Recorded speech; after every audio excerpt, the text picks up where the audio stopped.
So exciting. So I'm really happy to welcome Anton Tokariev to give the first talk of our seminar series of the fall semester in Port Soken. Wow, very exciting. Beginning a new chapter here. So Dr. Tokariev received his master's degree in radio engineering from the National Aerospace University in Ukraine and his doctoral degree in physiology and neuroscience from the University of Helsinki in Finland. Currently, he's an associate professor of biomedical informatics at the Faculty of Medicine at the University of Helsinki, where he leads the Early Brain Activity Systems and Health Group. His research focuses on human infant brain development in health and disease, as well as on developing analytical tools for assessing early brain function and predicting neurodevelopmental outcomes. Please join me in welcoming Dr. Tokariev. Hello, everyone. Thanks for inviting me here. It's like my in front of you, like about early brain development in infants. And I will just guide you first through what's going on in infant brain. Then I will just talk a little bit how we analyze networks, what are nuances, what are like technical nuances we should account for. And I will show you multiple examples, like how actually networks link to development. So that's the short agenda of today's talk. Okay, always switch the slides.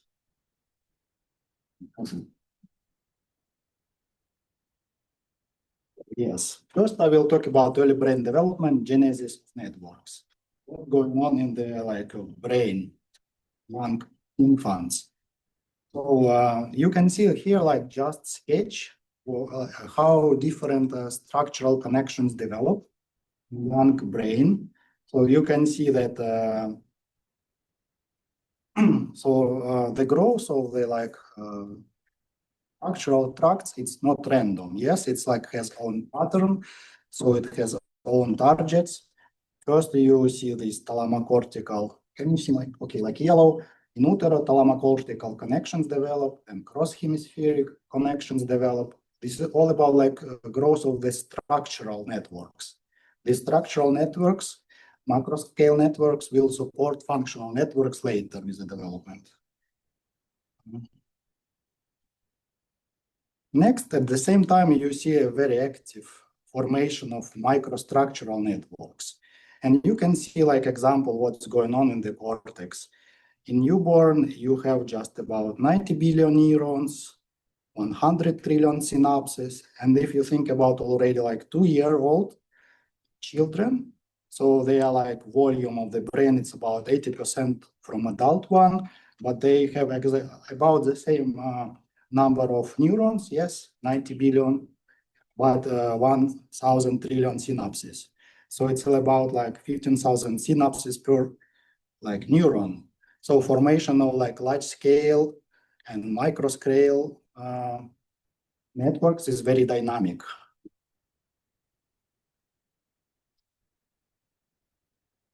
And actually, if we think what's going on, how actually this formation of functional networks occurs in infant brain, I could split it in 3 major stages. First stages is a genetic push. So it's like very fast, like growth of different like tracts and structural connections. Then the second stage, it's like endogenous drive. So what do I mean? So brain needs its own endogenous activity to guide the growth of different fibers and tracts. So first it relies on its own activity. And in this way, it's just primary wiring happens. And the next, the final stage, is like external drive. When we have our thalamocortical connectivity, like structural connectivity, brain use environmental stimulation to actually fine-tune all these functional and structural connections. So 3 major stages. But what is the most important in the stage 2 and 3, it's like synchrony. First, it's like rough synchrony. For example, you can see this like example with the red circles, it's just events. This is developmentally unique events. And first, the synchrony happens on the level of events. These events are desynchronized first, then they become more synchronized. And then the precision of this synchrony increases. I will demonstrate it later. And if we think actually about the premature brain, about what's going on in the premature brain, about anatomy and how EEG looks like, you can see, for example, here, example of 3 ages. So 28 weeks, it's like premature infants, then moderate premature infants, and full-term infants. And you can see that actually that first in premature infants, so thalamocortical and corticocortical connectivity, structural connectivity just established. And infants at this age, they have like developmentally unique structure called subplate. And for example, cortex and thalamus give the projections on neuron there. And those projections are waiting for connections from cortex. So with the development, this subplate becomes smaller and then vanishes after a few months after the delivery of the birth. And actually here, like in the subplate, functional connectivity happens between cortical neurons and long-range projections from other areas and from thalamus. And at the same time, you can see how actually EEG changes in infants. First, you have like very bursty, disorganized with high amplitude events and on spectral fingerprint, EEG on top. And on the bottom, you see like more adult-like. So it's like a continuous, more frequencies there and no high amplitude events. And these two processes like structural changes and what we see in EEG, they are like interconnected. And actually I mentioned earlier that first this like brain train itself based on these events, developmentally unique events. And you can see like on the top, the example when this synchrony on the level of events is high. So this is normal development of infant. And on the bottom, you see like, so these events, they're asynchronous between hemispheres. This is a rough level of events, but already if you don't have like synchrony between events, so it's already a marker of abnormal development of infants. And this is like, you can see like schematic representation, what's going on the level of events, high amplitude bursts, then they increase in duration, decrease in amplitudes, and in full-term age, they become more or less continuous. And this we also see in EEG. And this is just to understand, so what is the difference? This is like 2 screens from clinical EEG. You see like preterm neonates, discrete, high amplitude, nothing between events, and you see like dramatic change already at 8 months of age. So this is also like look like adult EEG. And there are like a bunch of risk factors that actually could affect the development of both structural and functional connectivity. For example, drug exposure, asphyxia, prematurity, nutrition, and infection, trauma. And all these risk factors, they influence the formation of structural and functional networks. Now I want just to focus on a few aspects, technical aspects, how we compute infant EEG networks. First of all, I was going to tell you about what is networks, but I think in Network Institute, I think we can skip this slide. So in my naive understanding, it's just a bunch of elements and structural or functional connections between them. So as simple as that.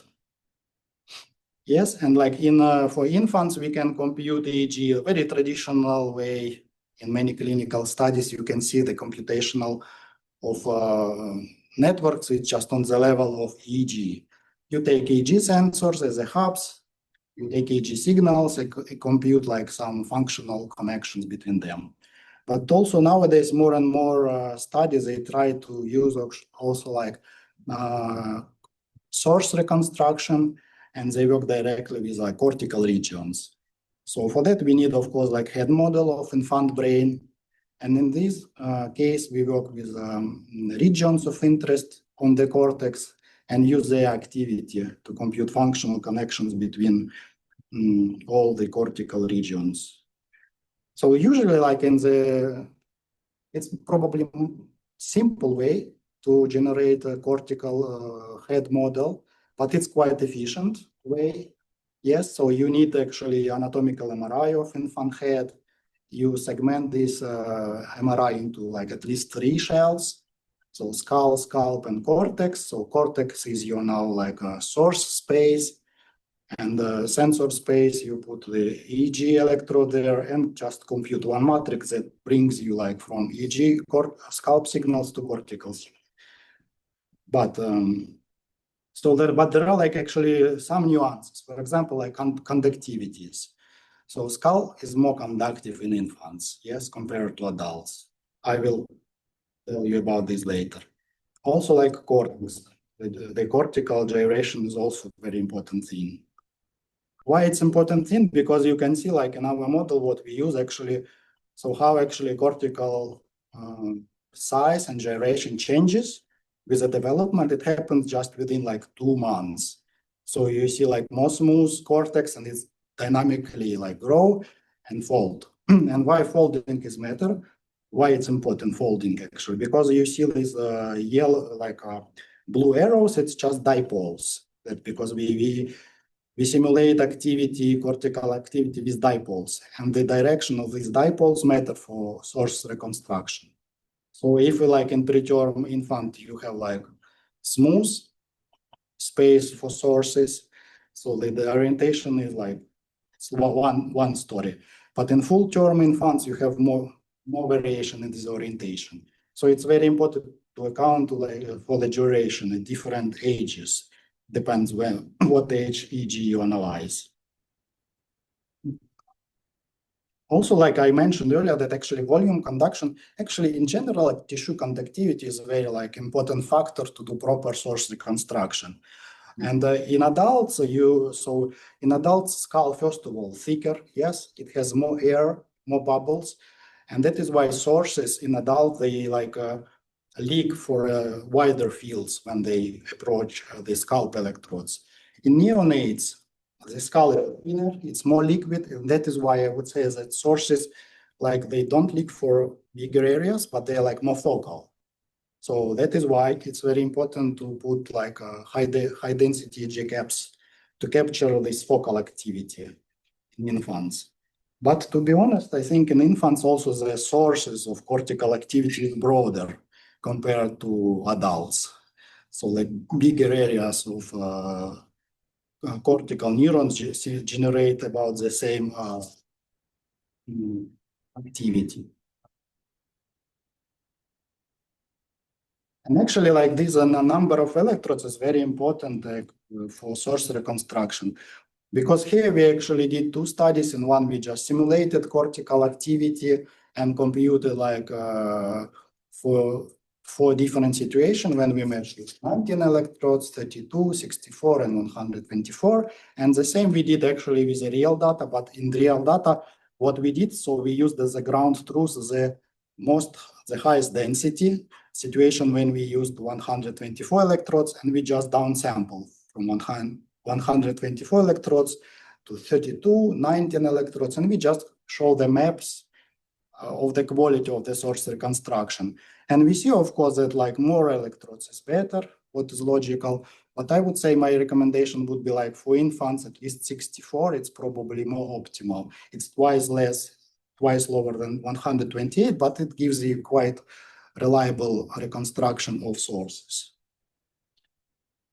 And actually, why actually this is a problem? Yes, you might ask, just use 124 electrodes and you are like in a good situation. Yes, that's true, but this is engineering point of view. But in clinics, they usually like in pediatric research, in infant research, we usually have 19 electrodes or 32 electrodes. And especially if you think about the duration, so it's really hard to measure 124 electrodes for hours, yes? And it's like very difficult to put these caps. That is why for this situation, we need actually to evaluate our models, how they work with 19 or 32 electrodes. Because data are good, yes, but you need a little bit like to play around to see like what you can use in the analysis, what you can't use in the analysis. And for this, when we think about networks, so we also like proposed like this simulation approach. So you take the cortex, you simulate some activity, you know this activity, and you compute connectivity matrix, yes? And then you actually do random surrogates, and you show for each head model what connections are reliable and what connections are fails. You can't reconstruct them reliably. And this is just an example when you do this simulation for 19, 30, 62, 124 electrodes. And these red patterns on the bottom, it shows you the topology of rejected edges. Like with 19 electrodes, you have to reject like about 30% of edges.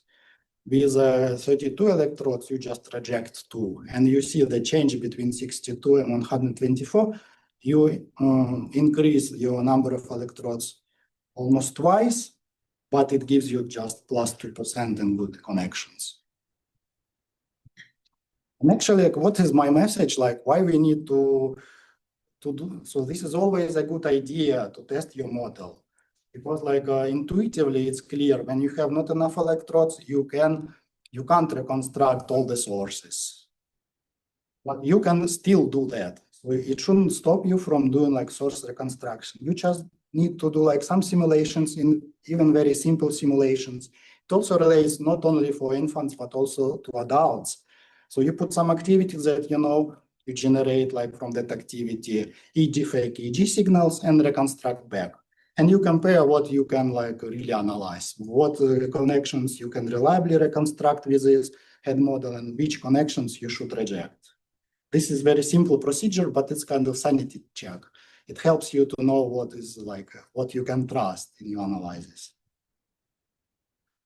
Also, when we think about like EEG in general and infant EEG, like there are different ways to compute like different functional connections, functional interactions. So because we know we can compute amplitude correlations, and usually we interpret those networks computed from amplitude correlations, like they are low precision, they maybe represent more local synchronization, and they are like actually most aligned with what we see in structural connectivity. Also, we can compute the synchrony between phase of amplitude, phase of signals, cortical EEG. So this type of synchrony or like connectivity, it's like requires high precision, usually behind long range connectivity, and it's related to cognitive processes. Also, like we can compute phase amplitude coupling, and actually this phase amplitude coupling, it's like it's a marker, developmental marker of newborns, because I was showing you these like developmentally unique events, and we think that in these developmentally unique events, or like bursts, so the slow activity comes from the subplate, and the fast activity nested on the slow activity comes from the cortex. And in EEG, you see this as like a multi-frequency event. So this cross like phase amplitude coupling or cross frequency coupling kind of show you like the strengths of like intra laminar connectivity. So this is one dimension. Another dimension, of course, in EEG and MEG, we have these like frequencies, we have rhythms, and this leads like to multiple layers of functional connectivity.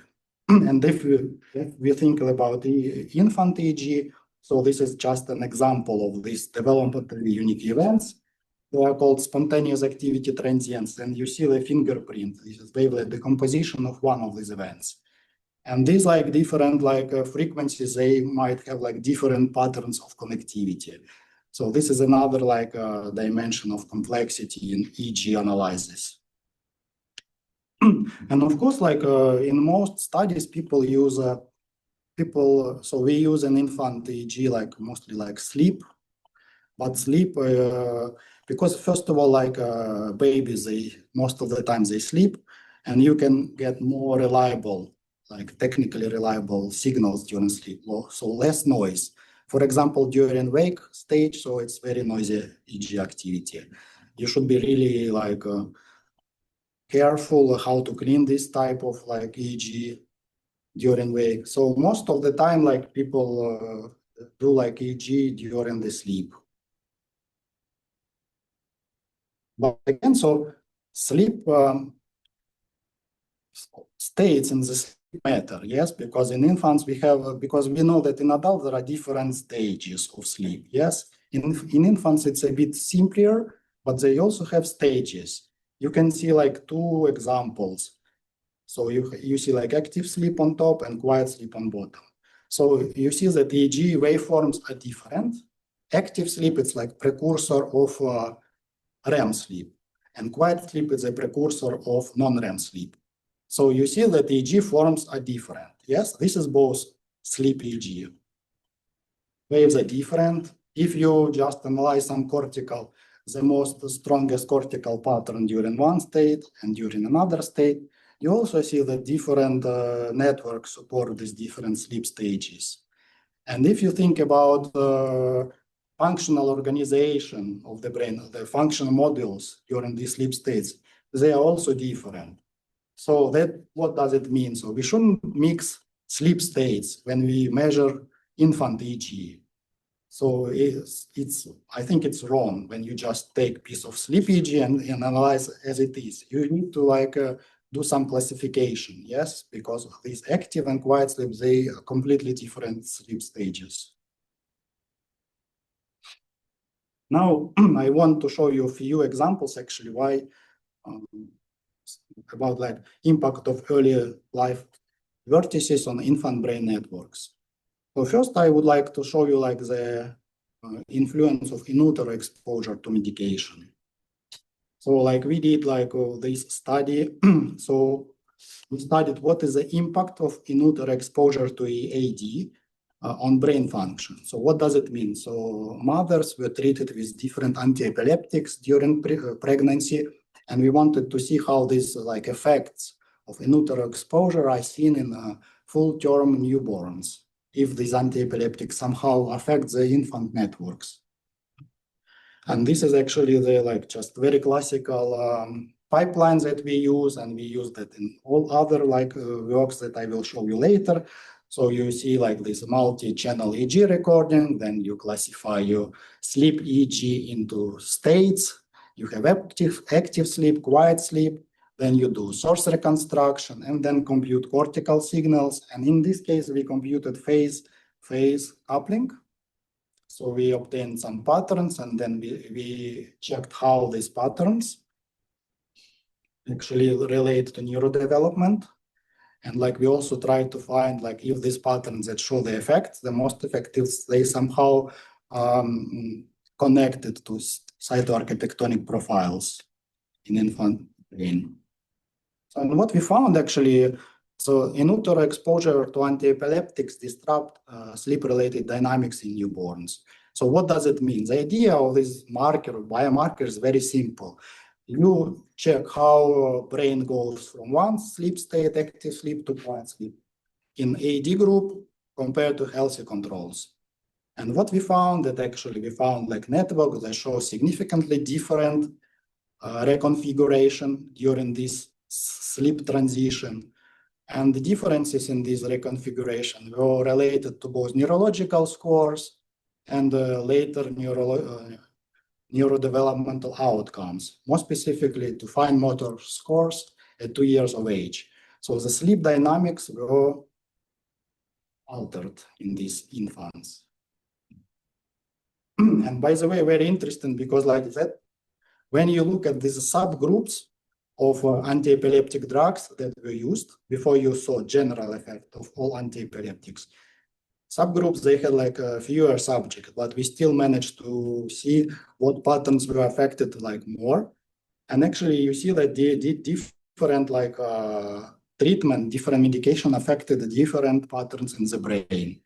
And also these like subgroups show different dynamics across sleep state compared to controls. And then we actually also found for levomazepam and oxamazepine different, so like these areas that were related to cytoarchitectonics. So the patterns that were affected, they also had different, like very specific density of neurons in layer 1 and layer 3. And actually, like we then did follow-up study at 6 years old infants. Infants were 6-year-old children. But these children I just showed you like before. And what was interesting that even at 6 years old children, we still see like a disruption of this like sleep dynamics.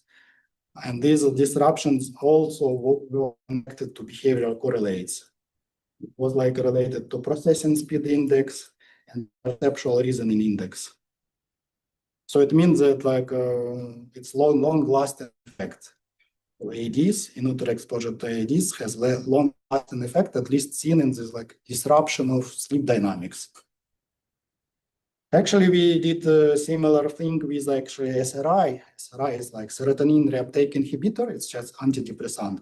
We also found like disruption of sleep dynamics, but in this case, we didn't find any like correlation to neurodevelopment. But in turn, we found like correlation with like, I showed you phase amplitude coupling. It's just local connectivity, yes, cross-laminar connectivity. And we found that in SRI babies, so like across broad frequency range, we saw like suppressed phase amplitude coupling and the strength of this phase amplitude coupling correlated quite robustly with cognitive score measured at 2 years of age. So the next I want to show you like another like case. It's just like a perinatal asphyxia. So perinatal asphyxia is a lack of oxygen. Yes. So in the brain, it might lead to asphyxia is a condition where a baby receives insufficient oxygen before, during, or immediately after birth. And this oxygen deprivation can cause brain damage in a condition known as hypoxic ischemic encephalopathy, like HIE, and perinatal asphyxia causes every 4th neonatal death worldwide. In this study, we also like studied the different mechanism of cortical connectivity. We found actually we found the grade. So like if we think about phase amplitude coupling, so we saw like a graded response according to the severity of asphyxia.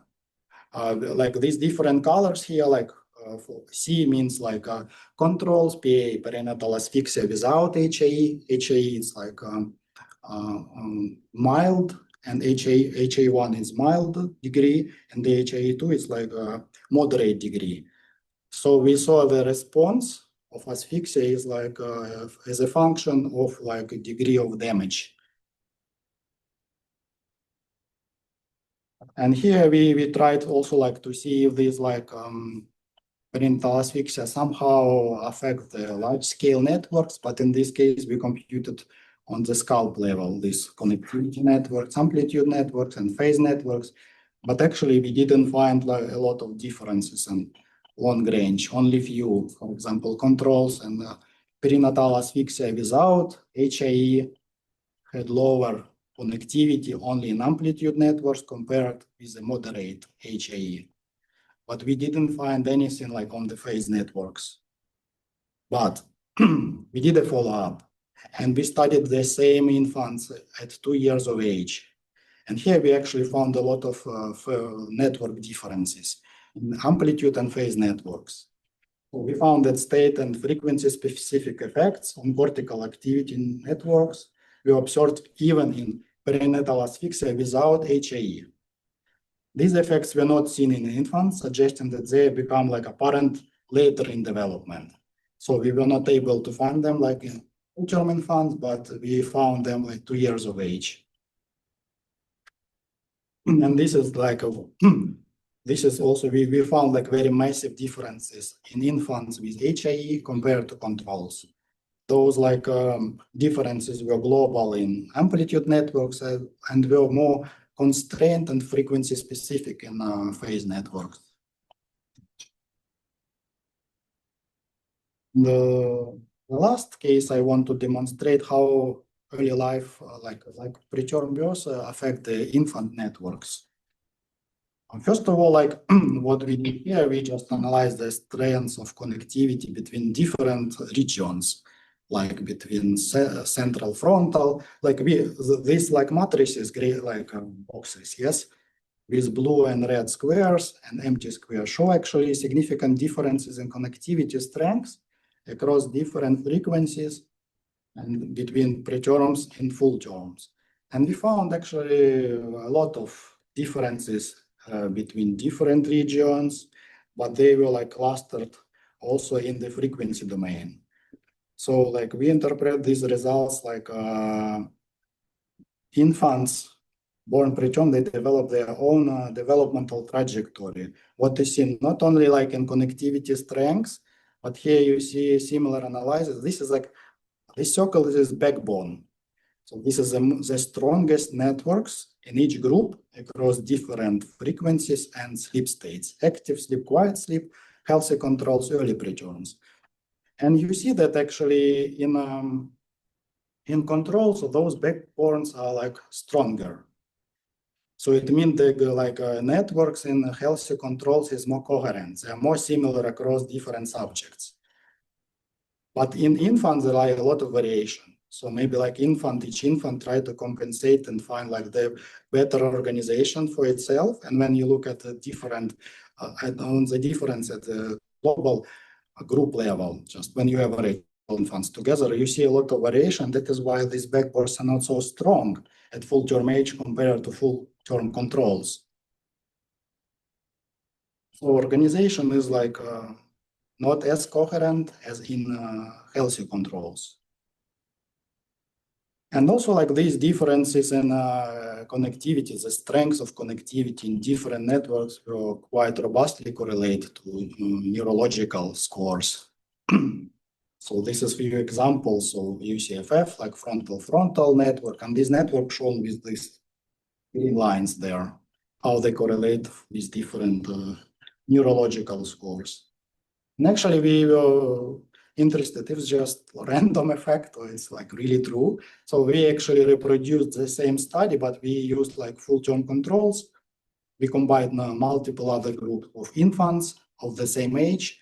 And we also used as like features like connectivity between different regions.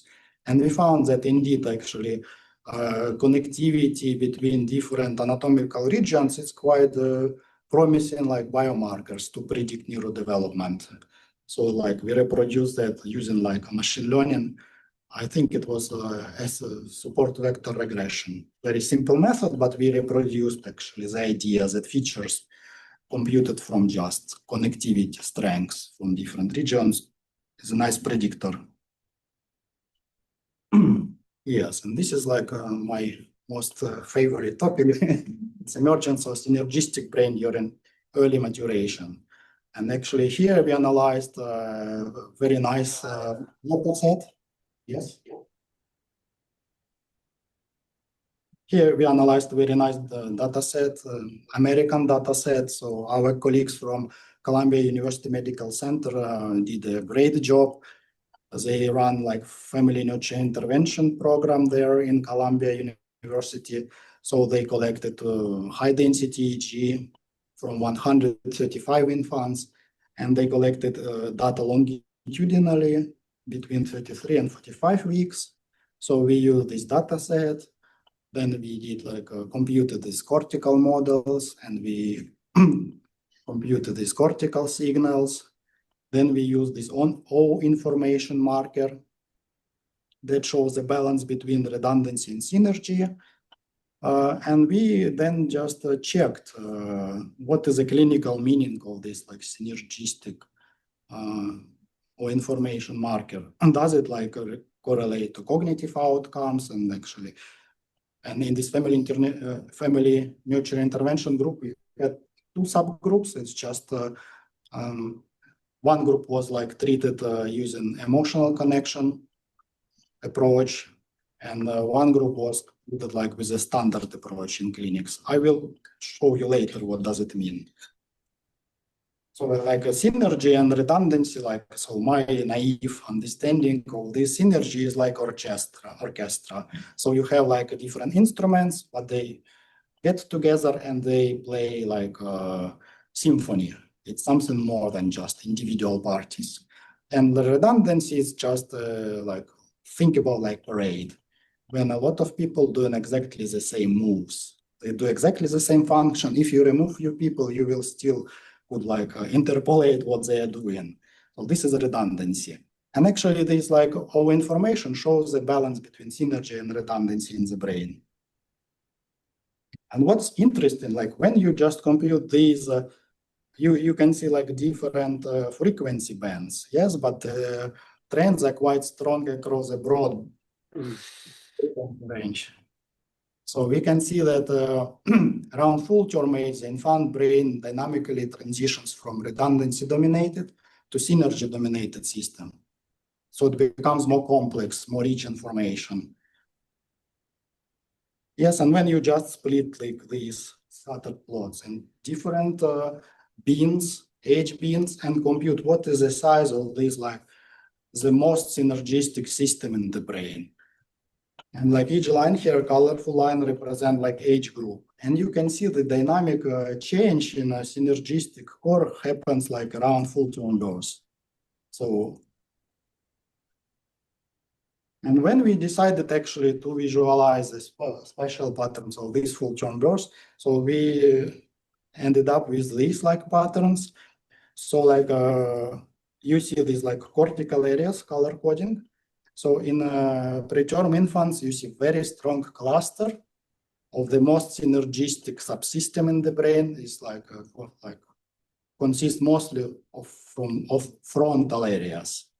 With the development, it also like recruits occipital cluster, and further with the development after term age, it starts to recruit also all other sensory areas. And this is interesting because like in adults, we see very similar pattern. The most synergistic part of the brain is just frontal regions. And we see that, yes, it's already seen in early preterm infants. And you might ask, and what? But if you correlate this synergy, like or information, levels of synergy around full-term birth with like cognitive outcomes at 2 years, we found very robust actually correlations, also for the broad range of frequencies.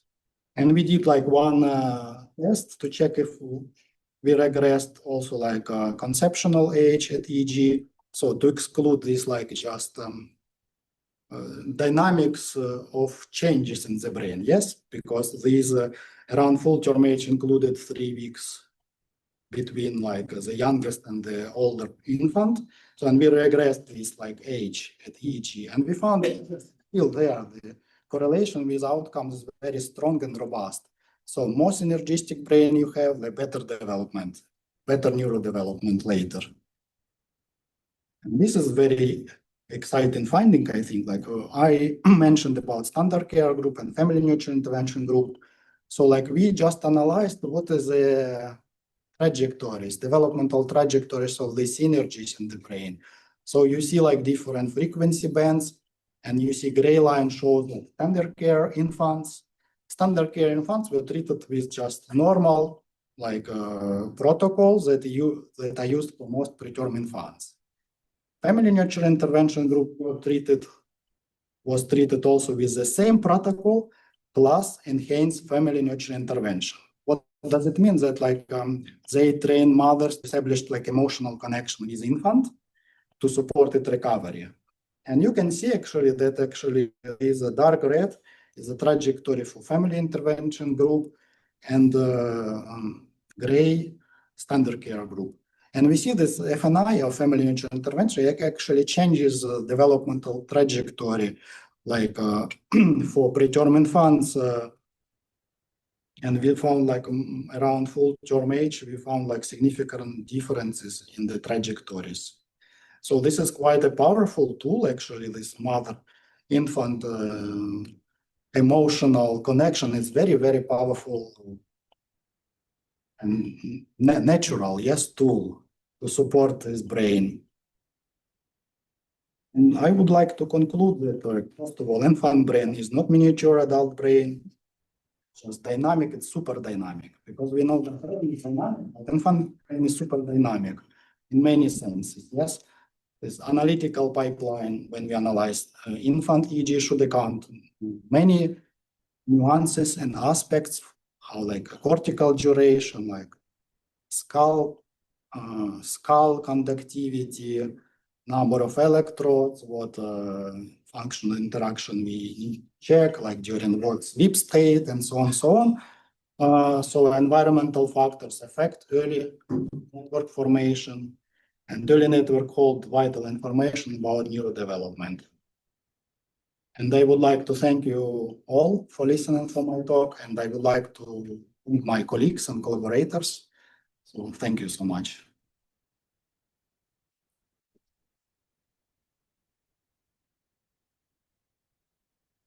We definitely have time for some questions. Does anybody have anything to ask Anton? If just a curiosity, can you go back like 3 4 slides? One before this one. Can you the scale of changes that you have in the last row? I don't understand what this plot is showing. Can you the second? I understand the first set of plots. Yeah, those plots there. The one bottom. Yeah. One line corresponds to one bean, yes? Okay. So you just split all your babies into like beans. Okay. Different development beans. And then you just, for each baby, now you see like here, it's just global marker, yes? Like all information in the brain. And here, for each baby, you compute actually the most synergistic part of the brain. In one baby, it could be like 10 nodes. In another baby, 20 nodes, and so on and so on. And you just average the most synergistic beans across these, all the babies. Actually, like subsystem size, like when you just take like one, all the nodes, yes? And you, for example, check all the combinations, like with 3 nodes. What is a synergy? Then you increase your size to 4. You check all the combinations, what is a synergy? Then you increase up to like the full system -1. And you just estimate what is the amount of information and synergy in these beans. And this is what you see in this flow. Yeah. Okay. So like when it's like negative or like the minima, is the most synergy here. Okay. So in the most synergy, we see like in early preterms, like about around 20, but like when babies develop, go from here to here, so you see this like minima shift from 20 to 30. It just show you the expansion of synergistic core. Okay. Thank you. We have a question online. So if you want to unmute yourself. Oh, sorry. Okay. Yeah, I think they can hear us. No? Yeah. Ashutosh, if you want to unmute yourself. Yeah, hi. Can you hear me? Yes. Okay. Thank you for the talk. I have a very different question. Do neurodivergent brains and neurotypical brains have some topological or structural differences in their brain networks? Do these show any signatures in infants? And also because since from a physics background, so I don't know if from where I can get any brain data. So can you suggest any websites where I can get some brain data for like infants or just neurotypical or neurodivergent brain data? Thank you. So do you mean like structural or functional data? Like just like connectivity data. Some structural data actually, yeah. Well, for structural data, you can check developmental human connectome. I think this is large resource, like free and it's online. So you can find a lot of like structural data from pretomes, different ages, and I think it's a good start. Okay, thank you. And for my other question, please. Could you please repeat? Yeah, so do neurodivergent brains have some topological or structural differences from neurotypical brains? So like ADHD or any other like those things. And do these show signatures in infants, like at that early stage? And can we separate the brain networks between these two, neurotypical and neurodivergent? I don't know about that, so I can definitely say that preterm babies and compared to full-term infants, they have a lot of structural differences, and there are a lot of publications on that. So for sure, Also, I think like also there are some algorithms and like classifiers that try to use like structural connectomes to separate these different groups. I don't know about ADHD, to be honest. So I think it's kind of very slippery area how to like classify based on structural connectome of the full term age. So I don't know about that. Okay, thanks.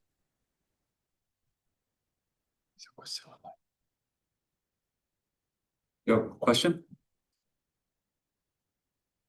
So just there are a couple of them, they're short ones. So the first one is there a difference between the sleep networks that you're analyzing and the default mode network, or is it a subset, or is it completely different in prenatal infants? We try not to link to these like established networks in infants. We do like more like simple and clear thing. Those are our networks, what you see on the slide. Just so this is like parcellation, yes, that we try to use in infants. We don't look at this specific default mode network. So I don't know if it's linked or not, because yeah, in infants, I don't know how to link this adult established networks in adults like to infant brain. That makes sense. The other one was regarding the SAT signal that you mentioned. What is that exactly? Is it a signal that synchronizes between the different frequencies, or I didn't quite exactly understand what it was? What signal? The SAT signal, the spontaneous. Spontaneous activity trend. Yes, yes, I will.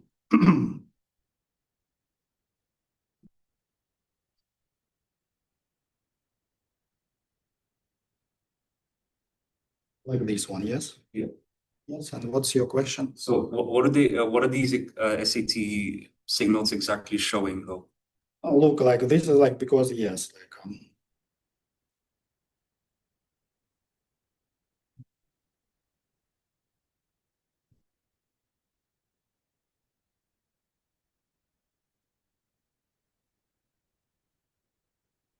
yes, look, this is like bursts. These bursts are called like SAT or spontaneous activity transients. And actually like how to, so yes, here, all these bursts in activity, so these events, yes, like first like high amplitude events and lower amplitude events and very low amplitude events, these all SAT. They show like, I would say like there's cross-laminar coupling.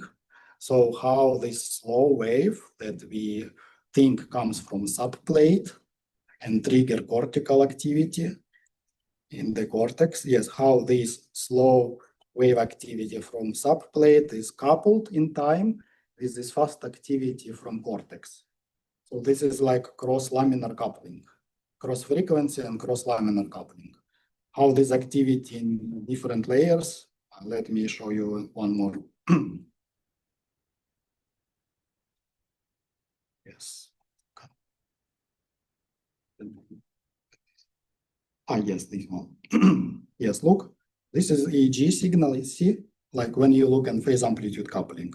On top, this is EEG signal. And the idea like this slow wave, it's usually like low delta, yes, range. It comes from the deeper structures, these deeper layers called like subplate. And this subplate innervate will trigger this firing in cortical neurons, and it produces you like faster activity. And you see here like cortex and cortical activity and increase in these like amplitudes. And actually, so it shows like how this slow wave is coupled to this fast activity. How this coupling between these two layers work. If you don't have, it means that this can't take this. And here, like in subplate, I explained you earlier. This is like afference from thalamus and distant cortical areas. So this structural afference goes here and stay here. And they can just trigger activity from here. And with the maturation, they establish this functional connection. This activity is linked to this. And this is actually what you see in spontaneous activity transient. So this is spontaneous activity transient. Slow activity plus cortical, high frequency activity.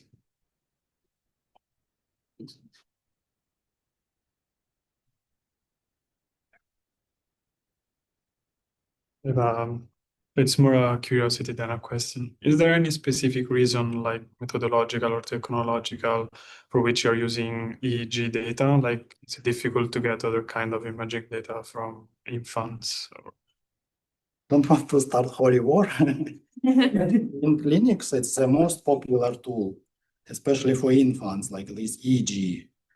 Also, like there are like discussions, like what other tools would you use actually? Like MEG, it's maybe not very optimal. Yes, it's harder to use. Also, like another modality, like fMRI, if you think about like functional connectivities, fMRI, yes, people use fMRI a lot. But for example, temporal scales is different. Yes, you can, for example, compute like phase amplitude coupling, what actually have like a very interesting developmental aspect, like from fMRI signal. Yes, just scale, temporal scale, and like it's easy to use in clinics. It's very like widespread, just method to register infant like brain activity. And actually very important is kind of, it measures neuronal activity.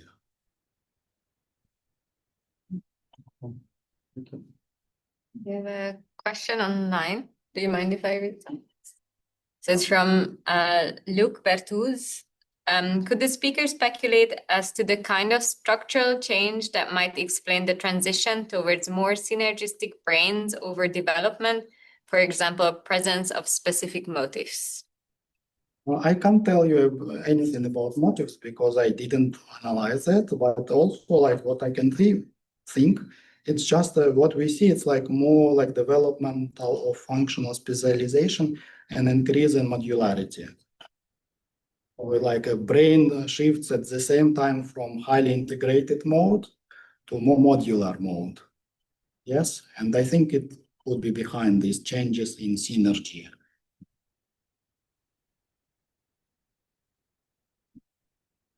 Lauren, did you have a question? Yeah, you already mentioned, first of all, thank you so much for the very interesting talk. You already mentioned that you don't like making interpretations like this reflects default mode. Yeah. Well, I was wondering, do you have any idea what these networks that you show reflect in the infant brain? Because one problem that we often have with EEG, especially if we compute these phase coupling measures, for example, you will always get a certain value, right? So you have to make a decision where you threshold when you think a connection is meaningful, when the coupling is strong enough, right? So do you apply any thresholding procedure to decide when connection is meaningful? Never. For my ideology, I use always like full network, full weighted network, no thresholds. Okay, but how do you know if, because in the EEG you will have some random coupling at certain points in time. So how do you decide if the connection is just noise or if it actually reflects a real coupling? Okay, it depends what you do. Because like what I showed you, like so some networks will like just for example, like what I call like backbone of the network, yes? So when you like, for example, ask a question like what is the strongest actually pattern in the brain of full-term infant, for that you like collect like bunch of subjects and do like statistics, like binomial statistics. And these statistics produce you this like pattern. No thresholding, just based on statistical evaluation. Okay, but you apply statistics to see. Yes, sure. It's like just maybe, yeah. So like when backbone, it's just tested like you have like, for example, 100 infants, yes? You take, for example, top 20 or top 10, top 5, yes? And of course, when we take this top something, we always check. So we don't say, well, let's take top 20 and this like should be like this. You test with different thresholds. Because you like statistical procedure, and also we do like binomial statistics, yes, across the subjects. And it also like you should do this for different like top what you take for each individual. But all these patterns that I showed, they are like after statistical evaluation. Okay. Okay. And because you could computing networks from EEG is quite complex procedure, as you showed. Do you think it's outperforming? Like if you would just look at things like spontaneous, I don't know, alpha, theta, delta activity in a lot of clinical conditions in adults, you can already see that there's differences in, I don't know, theta power or whatever. Do you think that this network approach outperforms just looking at simpler metrics? So you mean just scalp level, or you need just some amplitude-based metrics? Yeah, I mean, if I'm thinking analyzing, you spend a lot of effort from a clinical perspective. If I want to use this for diagnostics, for example, do you think having a network perspective is actually superior to using simpler metrics? If I just, I don't know, compute a couple of FFTs and look at the spectra on the scalp level. But you understand, like even like okay, like there are like multiple aspects. So if you have simpler marker and it works, just go ahead. If it works, you test it on multiple cohorts, just it's robust, just why not to use it? So stop there and don't just try to make more complex approach. I just vote for that. But there are like other, like for example, we work with infants. Yes, you saw the brain dynamic, like growth and folding is very active. And when you now think about this, like the same electrode and the changes in amplitude in this electrode, how like, and you know that there is a folding and there's like this orientation of the sources will change dramatically within a few weeks. So your actually changes in scalp level amplitudes could just be a reflection of the changes of folding, yes? So you have one orientation, you capture like higher amplitudes, lower amplitude, and this orientation changed because of cortical folding. You see there's like a cancellation of some signals, yes? So like decrease. So yeah, and also like, I don't know. Also brain is a network. Yes, it makes sense to like use proper tools to analyze this network. Yeah. Yeah, thank you so much. So I'd like to sort of build on Florian's question and ask you to speculate a little bit. What kinds of contributions do you think network science can make in the next coming years, especially like in a clinical context? Because we were chatting earlier about how difficult it can be to effectively convey some of these network methods in clinical context. So what can like we as a community contribute to this research space to make effective progress? Oh, I think like my actually vision that actually there is a huge gap. So because network people, they are doing amazing science, very complex methods that other people don't understand. And so like clinical people, they want to see like maybe simpler methods, but more efficient, yes? How we can use it. If you demonstrate like more and more, okay, maybe not super cool method, maybe not the most advanced method, but some simpler method, but it kind of efficient, like to predict like that or that, classify that or that, just to show the clinical value. If we will be able to show that and people see, yes, it's kind of a nice tool so we can use in practice, then probably more and more people will turn into network this religion. We maybe have time for one more quick question before we all head out for a pint. A quick question. I was just curious if you consider for these synergistic events to model with higher order networks instead of these pairwise with, like, for example, hypergraphs. If you consider that, or I'm happy to do that.